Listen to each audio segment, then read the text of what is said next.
एक गांव की कल्पना कीजिए, महामारी ने डेरा डाला हुआ है, रात है, अमावस्या की, इतनी काली और ठंडी कि गांव मतलब किसी डरे हुए बच्चे की तरह कांप रहा है। और खामोशी इतनी कि लगता है जैसे मौत खुद दबे पांव घूम रही हो। हाँ, और उस खौफनाक सन्नाटे के बीच सिर्फ एक आवाज गूंज रही है, ढोलक की थाप। यह आवाज किस लिए है? क्या ये कोई उम्मीद है, मौत को चुनौती है, या बस एक जिंदा रहने की जिद। सही। आज हम जिस कहानी की परतों को खोलने जा रहे हैं वो इन्हीं सवालों से जूझती है। ये कहानी है फणीश्वर नाथ रेणु की पहलवान की ढोलक। और हमारे पास जो स्रोत हैं वो हमें सिर्फ कहानी नहीं बताते, बल्कि उस दुनिया में ले जाते हैं जहां एक कलाकार की कला वो जिंदगी और मौत के बीच का फासला बन जाती है। बिल्कुल, हमारा मकसद भी यही है, सिर्फ कहानी को दोहराना नहीं, बल्कि ये समझना कि रेणु एक ढोलक और एक पहलवान के जरिए समाज, सत्ता और समय पर कितनी गहरी टिप्पणी कर रहे हैं। आखिर उनकी कलम में ऐसा क्या जादू था कि बिहार के एक धूल भरे गांव की कहानी पूरे देश के साहित्य का एक मील का पत्थर बन गई। चलिए इसी जादू को समझने की कोशिश करते हैं। शुरू कहां से करें? लेखक से। हाँ, मुझे लगता है कहानी को समझने से पहले इसके बनाने वाले को समझना जरूरी है। फणीश्वर नाथ रेणु 1921 में बिहार के एक गांव में पैदा हुए। और वो सिर्फ लेखक ही नहीं थे, एक एक्टिविस्ट भी थे। भारत के स्वतंत्रता संग्राम से लेकर नेपाल की क्रांति तक में उन्होंने हिस्सा लिया। मतलब उनका जीवन खुद एक कहानी जैसा था। बिल्कुल, और उनके जीवन के यही अनुभव उनकी लेखनी में उतर कर आते हैं। खास तौर पर आंचलिकता की जो बात होती है। सही। 1954 में जब उनका उपन्यास मैला आंचल आया तो वो हिंदी साहित्य में एक धमाके जैसा था। पहली बार ऐसा हो रहा था कि कहानी का हीरो कोई एक इंसान नहीं, बल्कि पूरा का पूरा एक अंचल था। हाँ, पूरा इलाका, उसकी धूल, उसके लोग, उनके गीत, उनकी तकलीफें, सब कुछ, मतलब सब कुछ कहानी का किरदार बन गया। यानी उन्होंने उस भारत की कहानी कही जो शहरों की चकाचौंध से बहुत दूर था। हमारे एक स्रोत में उनके अंचल का जिक्र भी है कि उनका ये अंचल एक तरफ शस्य श्यामल है तो दूसरी तरफ धूल भरा और मैला भी। बिल्कुल, ये वो भारत था जो आजादी के बाद भी विकास की मुख्यधारा से कटा हुआ था, जिसकी आवाज कोई नहीं सुन रहा था। और रेणु ने न सिर्फ उस अंचल को आवाज दी, बल्कि उसे एक संगीत भी दिया। हाँ, ये उनकी सबसे बड़ी खूबी थी। वो गद्य में लोकगीतों की लय घोल देते थे। उनकी कहानियां पढ़ते हुए ऐसा लगता है मानो आप उन गांवों की गलियों से गुजर रहे हैं, वहां की बोली सुन रहे हैं। और वही संगीत, वही ढोलक की गूंज पहलवान की ढोलक की आत्मा है। तो चलें अब कहानी में। हाँ, चलते हैं। रेणु उस रात का मंजर कुछ ऐसे खींचते हैं कि अंधेरा और सन्नाटा खुद एक किरदार बन जाते हैं। वो लिखते हैं, अमावस्या की रात ठंडी और काली, मलेरिया और हैजे से पीड़ित गांव भयार्थ शिशु की तरह थर-थर कांप रहा था। हर तरफ मौत का सन्नाटा है और उस सन्नाटे में सिर्फ एक आवाज जिंदा है, पहलवान की ढोलक। और इसी ढोलक की आवाज के साथ हमारी मुलाकात होती है कहानी के नायक लुट्टन सिंह पहलवान से। एक ऐसा पहलवान जो शाम से सुबह तक बिना रुके एक ही लय में ढोलक बजाया जा रहा है। पर सवाल यह है कि वो ऐसा कर क्यों रहा है?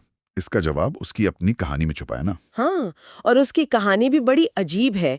9 साल की उम्र में अनाथ हो गया। शादी हो चुकी थी तो विधवा सास नहीं पाला पोसा, लेकिन गांव वाले उसकी सास को बहुत सताते थे। और उन्हीं लोगों से बदला लेने की आग में लुट्टन ने पहलवानी शुरू की। ये बात मुझे बड़ी दिलचस्प लगी कि उसकी कला का जन्म किसी शौक से नहीं, बल्कि एक आक्रोश से हुआ था।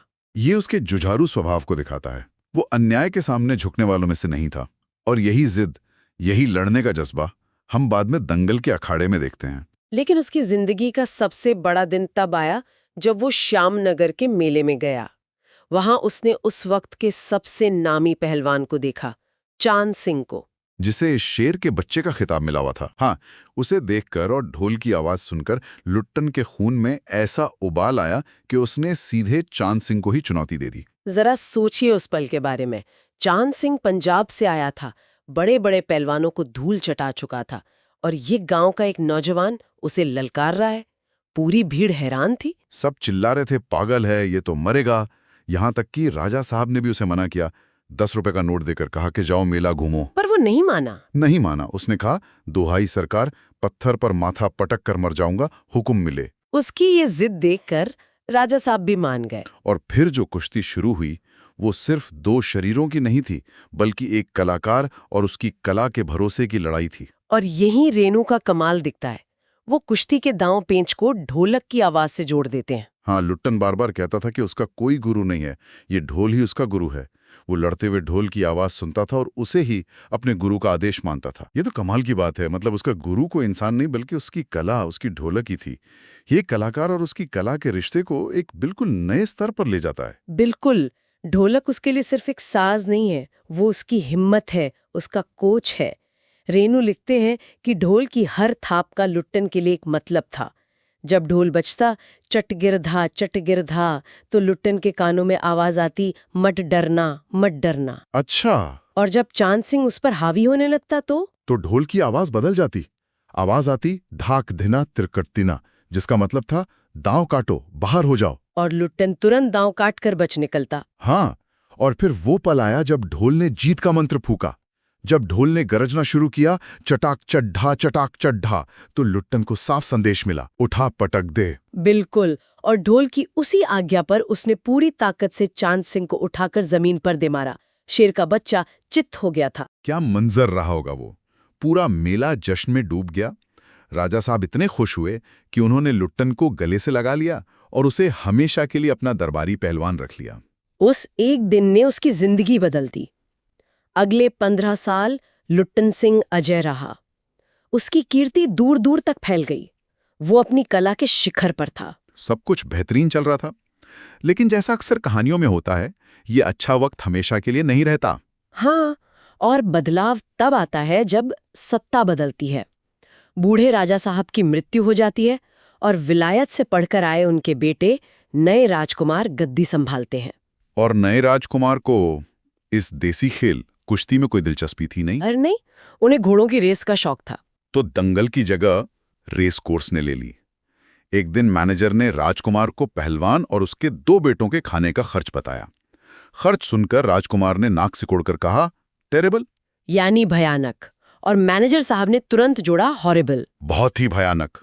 और बस उसी दिन लुट्टन को दरबार से निकाल दिया गया। उसे अपनी बात रखने, गिड़गिड़ाने तक का मौका नहीं मिला। 15 साल की वफादारी का ये सिला मिला। एक राजा के जाते ही एक कलाकार की पूरी दुनिया उजड़ गई। ये सिर्फ लुट्टन की कहानी लगती है या इसमें कोई और भी बड़ा इशारा छुपा है? बिल्कुल, और यहीं रेणु की लेखनी की गहराई सामने आती है। हमारे स्रोते से भारत पर इंडिया के छा जाने की समस्या कहते हैं। ये सिर्फ एक पहलवान की नौकरी जाने की बात नहीं है, ये 2 संस्कृतियों के टकराव की कहानी है। अच्छा, इसे थोड़ा और समझाइए। देखिए, लुट्टन और उसकी कुश्ती उस लोक कला का प्रतीक है जिसे हम भारत कह सकते हैं, जो जमीन से जुड़ी है। और राजकुमार उस पश्चिमी आधुनिकता का प्रतीक है जिसे इंडिया कहा जा रहा है, जिसे घोड़ों की रेस तो समझ आती है, पर कुश्ती पर होने वाला खर्च टेरेबल और हॉरिबल लगता है। एग्जैक्टली। मतलब कला वही है, कलाकार वही है, लेकिन सत्ता की नजर बदलते ही उसका मूल्य खत्म हो गया। ये तो आज भी होता है। हर दौर में होता है, और कहानी हमें दिखाती है कि जब राज आश्रय छिन जाता है तो कलाकार का क्या हश्र होता है। लुट्टन अपने गांव लौट आता है। गांव वाले उसके लिए एक झोंपड़ी बना देते हैं। वो गांव के लड़कों को कुश्ती सिखाने की कोशिश भी करता है, लेकिन किसानों और मजदूरों के बच्चे, जिन्हें 2 वक्त की रोटी मुश्किल से मिलती है, वो क्या घी दूध खाकर पहलवानी करेंगे। धीरे धीरे उसका स्कूल भी खाली हो जाता है। और यहीं से कहानी अपने सबसे स्याह और दर्दनाक मोड़ पर पहुंचती है। गांव पर एक के बाद एक मुसीबतें टूट पड़ती हैं। पहले सूखा, फिर अकाल, और उसके बाद मलेरिया और हैजे की महामारी पूरे गांव को अपनी चपेट में ले लेती है। रोज लाशें उठने लगती हैं। रात होते ही ऐसा खौफ पसरता कि लोग अपनी झोंपड़ियों में दुबक कर चुप हो जाते थे। बोलने की हिम्मत भी नहीं करते थे। और उस मौत की खामोशी को तोड़ने के लिए लुट्टन अपनी ढोलक उठाता है। वही ढोलक जो कभी दंगल में जीत का ऐलान करती थी, अब एक बिल्कुल नया और शायद कहीं ज्यादा जरूरी मकसद पूरा कर रही थी। रेणु लिखते हैं कि ढोलक की आवाज उस मरे हुए गांव में संजीवनी शक्ति भर रही थी। ये बात अजीब लगती है ना? कि ढोलक की आवाज से बीमारी कैसे ठीक हो सकती है। हाँ। पर वो बीमारी ठीक नहीं कर रही थी। रेणु ये साफ करते हैं कि उसमें कोई दवा वाला गुण नहीं था, लेकिन वो मरते हुए हिम्मत हार चुके लोगों को एक मनोवैज्ञानिक सहारा दे रही थी। उन्हें लगता था कि कोई है जो अभी भी लड़ रहा है। हाँ, जो मौत के सामने झुका नहीं है। ये आवाज उन्हें मरने का हौसला देती थी, बिना डरे मौत का सामना करने की ताकत देती थी। कला यहाँ जिंदगी का नहीं, बल्कि मौत का डर भगाने का जरिया बन गई थी। और फिर कहानी का वो हिस्सा आता है जिसे पढ़कर सच में दिल दहल जाता है। जब महामारी लुट्टन के घर भी पहुंच जाती है, उसके दोनों बेटे जो खुद भी पहलवान थे, इसकी चपेट में आ जाते हैं। एक रात जब वो असहनीय पीड़ा से तड़प रहे थे, तो उन्होंने अपने पिता से कहा, बाबा उठा पटक दो वाला ताल बजाओ। जरा उस पल की मार्मिकता को समझिए। वो अपनी आखिरी सांसों में भी उस संगीत को, उस कला को सुनना चाहते हैं जिसने उनके पिता को पहचान दी थी। मैं ये सोचकर ही कांप जाता हूँ, एक पिता के लिए ये सुनना कैसा रहा होगा। और लुट्टन ने ढोल उठाया और पूरी रात वही ताल बजाता रहा, चटाक चढ़धा चटाक चढ़धा। सुबह जब वो अपने बेटों के पास गया तो दोनों के शरीर ठंडे पड़ चुके थे। और उस वक्त भी वो रोया नहीं। रेणु लिखते हैं कि उसने एक लंबी सांस लेकर मुस्कुराने की कोशिश की और कहा, दोनों बहादुर गिर पड़े। उस दिन उसने राजा साहब की दी हुई रेशमी जांघिया पहनी, शरीर पर मिट्टी मली, थोड़ी कसरत की और फिर अपने दोनों बेटों की लाशों को कंधों पर लाद कर नदी में बहाया। ये अकल्पनीय है। एक इंसान के अंदर इतनी ताकत कहाँ से आती है? शायद उसी कला से जिसे वो दूसरों को हिम्मत देने के लिए इस्तेमाल कर रहा था। वो खुद को ये यकीन दिला रहा था कि वो टूटा नहीं है। और इसका सबसे बड़ा सबूत ये है कि उस रात अपने बेटों को नदी में बहाकर आने वाली उस रात लुट्टन ने फिर से ढोलक बजाई। अपने बेटों को खोने के बाद भी वो गांव के बाकी जिंदा लोगों के लिए ढोलक बजा रहा था। ये किसी भी कलाकार के अपनी कला और अपने समाज के प्रति समर्पण की शायद सबसे ऊंची मिसाल है। लोगों की हिम्मत उस रात दुगनी हो गई। बिल्कुल। उन्हें लगा कि अगर ये आदमी इतने बड़े दुख के बाद भी नहीं टूटा तो हम कैसे हार मान लें। लेकिन शरीर की भी एक सीमा होती है। 4-5 दिन और गुजरे और फिर एक रात ढोलक की आवाज नहीं आई। गांव में जो मौत का सन्नाटा था उसे तोड़ने वाली वो अकेली आवाज खामोश हो गई। सुबह जब कुछ शिष्यों ने जाकर देखा तो पहलवान की लाश चित पड़ी थी। हमेशा अजय रहने वाला पहलवान जिंदगी के अखाड़े में हार गया था। पर उसकी आखिरी इच्छा भी उसकी जिंदगी के फलसफे को बयान करती थी। उसके एक शिष्य ने रोते हुए सबको बताया, गुरुजी कहते थे कि जब मैं मर जाऊं तो चिता पर मुझे चित नहीं, पेट के बल सुलाना। मैं जिंदगी में कभी चित नहीं हुआ। हाँ और चिता सुलगाते समय ढोलक बजा देना। वो अपनी मौत में भी हारना नहीं चाहता था। ये कहानी जब खत्म होती है तो आप खामोश हो जाते हैं और दिमाग में कई सवाल घूमने लगते हैं। हमारे शोध में भी एक सवाल उठाया गया है जो मुझे लगता है इस कहानी का सार है। क्या कला की प्रासंगिकता व्यवस्था के मुखापेक्षी है अथवा उसका कोई स्वतंत्र मूल्य भी है? मतलब क्या कला को जिंदा रहने के लिए हमेशा किसी राजा, किसी सरकार, किसी सिस्टम के सहारे की जरूरत पड़ती है? हाँ, ये एक बहुत बड़ा और मुश्किल सवाल है। एक तरफ कहानी दिखाती है कि हाँ, संरक्षण जरूरी है। जैसे ही राजा का साया हटा, लुट्टन का पतन शुरू हो गया। वो भूख और बेकदरी का शिकार हो गया। ये कला की कठोर भौतिक सच्चाई है। लेकिन दूसरी तरफ कहानी ये भी दिखाती है कि कला का एक स्वतंत्र मूल्य भी है जो किसी भी सत्ता या सिस्टम से बहुत बड़ा है। आप महामारी वाले हिस्से की बात कर रहे हैं? बिल्कुल। जब लुट्टन को कोई राजा नहीं देख रहा था, कोई उसे पैसे नहीं दे रहा था, तब उसकी कला अपने सबसे महान उद्देश्य को पूरा कर रही थी। वो मौत से लड़ने का हथियार बन गई थी। वो इंसानियत को जिंदा रखने का जरिया बन गई थी। हाँ, ये कला का वो स्वतंत्र मूल्य है जिसे कोई राजकुमार कैरेबल या हॉरिबल कहकर खारिज नहीं कर सकता। तो कहानी में राजकुमार ने कुश्ती की जगह घोड़ों की रेस को चुन लिया क्योंकि वो उसे ज्यादा मॉडर्न और प्रगतिशील लगी। अगर हम आज के दौर में देखें तो क्या हमारी अपनी संस्कृति में भी ऐसी ही घोड़ों की रेस नहीं है? मतलब ऐसी चीजें जो हमारे पारंपरिक पहलवानों को, यानी हमारी लोक कलाओं और परंपराओं को अप्रासंगिक बना रही हैं। हाँ, बिल्कुल। ये एक ऐसा सवाल है जो रेणु की कहानी दशकों बाद आज भी हम सबके सामने खड़ा करती है।